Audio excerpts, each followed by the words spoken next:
What is going on YouTube, it's Sank and we are back with another one. Now in this drop, coming at you guys with a couple of plays and a bring to attention. But before we kick things off, I'd like to help out the channel by hitting that like button because it keeps the show rolling.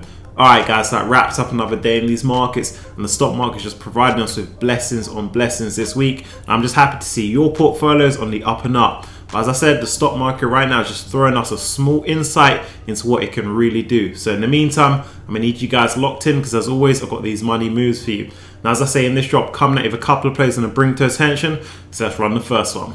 So the first one I've got, that's ticker symbol BCRX, that's buyer price. Now this is a play that just keeps on giving. On the day this one was moving up over 8%, and intraday we saw this one hit $15, hitting an all-time high for the play, making it double-digit intraday gains on this one. But that's neither here nor there because this is one of our investment pieces that we're looking to ride to the top. Now I promise to get you guys in on this play if you're not already in this one, but at good entry. Just like I got you guys in Lovesac, a lot of you hadn't heard of that one, got you in the low 70s. Now that's an $80 play, so I want to get you guys into this one, but as I say, at good entry. I don't think they're right to pick up now because this one's on the move at the moment, but we're going to catch them at a big pullback. That's how we get the best cost basis. That's what's going to get you the returns, make you guys the money in this play. Now the reason I'm bringing this one to attention now well ahead of time is because when I do say it's time to pull the trigger on the play, you guys aren't left scrambling. You know this play, you know what they're about, and you know where they're going. Now the reason I'm trying to get you into the play because we know they've got FDA approval to sell in the US. They've also got European approval, UK and Japan approval. Now we know they post up a blowout quarter, but that just accounted for their US numbers. So this is a play I'm anticipating is going to go from strength to strength. Their Q2, Q3 and Q4 is going to come in with some phenomenal numbers as they're selling it internationally now. Because this is a play that's got a product that's just different from how the rest of the plays on the market are doing it. Not to mention they also have their pipeline product that's 9930, and this one isn't given nearly enough credit. And if we see further developments, that's going to add a chunk of change to that market cap. So this is a play I want to bring to attention because I think we're going to do well in this play as we move through the year. Alright guys, so given meme stock season has restarted in full effect, I'm going to bring this one to your attention. That's Microvision, ticker symbol MVIS, coming in at $15. This is what I call a casino play. Reason is, normally I give you guys plays that have good fundamentals, combination of growth, they got the momentum, they've got that competitive advantage, the industry's growing, etc, etc. That path to profitability is clear. But with Microvision, things are a little bit different. This is a play where the investment thesis is different to why we're in plays like BCRX or a Lovesac or a Neo or a Revolve Group, for example. Now, normally I don't present you guys casino plays. We stick to those plays. They're going to build you guys that sustainable wealth. But from time to time, we'll go wild with it, have a bit of fun with plays like a AMC, GME, and a Microvision. So if we check out the charts on the last 3 months, this one's holding up stable at that longer term support in the low teens. Now this kind of price action is what I call staying afloat.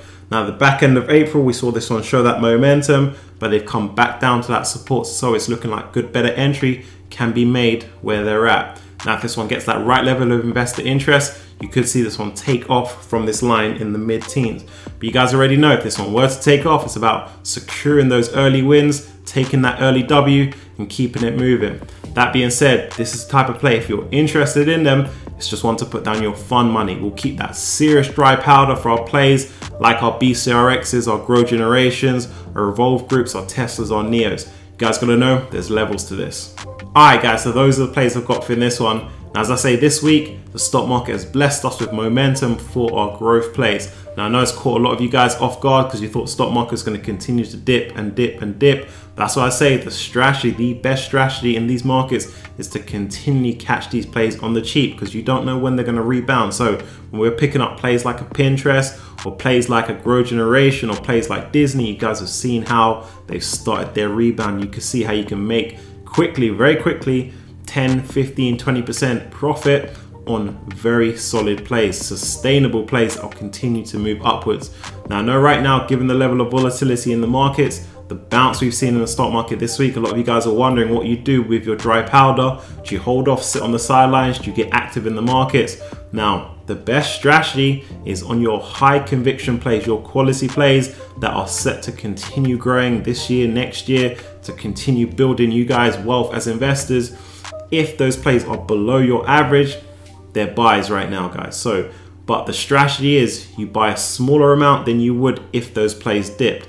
So for example, if you're going to pick up a play, high conviction play that dipped down 5% in the markets and you normally put down $50 on it, now given the play hasn't dipped as much, it's still lower than your average, put down half of that, so put down $50. So as I say, the best way is to continually be active in these markets, because you can't time these markets. You don't know when the bottom is. All you know is that these are solid plays that are going to continue to grow over time. And a lot of these plays are still down heavy, 20, 30, 40, 50%. You can make all of that back and more on their climb upwards. So as I say, it's important that you guys continue to be active in the markets. That's how you guys navigate this kind of volatile markets. Now, we might not yet be out of deep waters in these markets. So if they were to dip, you would incur a short-term loss. But as investors, we're thinking ahead. And because you've got more capital invested on the cheap, as they make their climb, you'd gain even more returns. So if you've been rocking with the channel, you know what time it is. Question comes from Philip, says, I'll be holding love, or is it time to let go and move to other plays? They got earnings coming the 9th of June. Do you reckon this will create a small push up until, or the opposite? So to round this one up, I want to share this one with you guys. Now, it's good to see you thinking about your exit strategy and how you're going to maximize your returns in these plays. So I'm just going to throw up Lovesac, ticker symbol LOVE, now standing at $86, hit another all-time high on the day. That's why I say it pays to be invested into quality in these markets. Now, in terms of exit strategy with Lovesac and other plays in the market, you want to be considering two things. The first is the fundamentals. The second is the sustainability of their growth, of their momentum. Now, if both of these come in check, it gives the plays room to climb. So in terms of fundamentals on Lovesac, they come in good. So price to sales, low single digit, and that's what we like to see. Also got the price to earnings, but this is a play that just hit profitability, just like Grow Generation. So as I was saying to you guys, with plays like that have small net income numbers, it's going to throw off that price to earnings. Now over time, they're going to post up better and better quarters in terms of profitability. That's when we'll start doing check-ins on that price to earnings. So for now, the fundamentals will allow this one room to climb.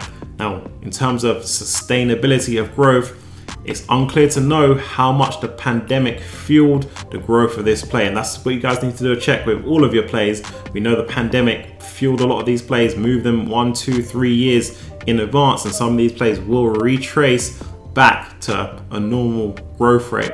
But with Lovesac, they were growing rapidly pre-pandemic, so only time will tell. I'm not in the business, I'm not running Lovesac, I'm not management team. So I only know through the intel they provide us with. So in that case, this is a situation to ensure you've got your stop limit set on the play if you're looking to maximize your returns on this one in the run up to those earning numbers. Now, management say they're on a good path, and that's what we're gonna go by. So as I say, if you have your stop limits in check, if they do miss earnings, then your stop limit will just be triggered. It will cash you out. You would have gained a very good return from this play, and you just keep it moving, move to the next winning play.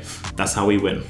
So that wraps it up for this one. If you've got any questions or comments for me, do leave them down below. If you're new to the channel, join the movement. As we progress through the week, you guys know I'm turning up the heat to ensure you guys continue hitting success with me. So I'll catch you on the next one.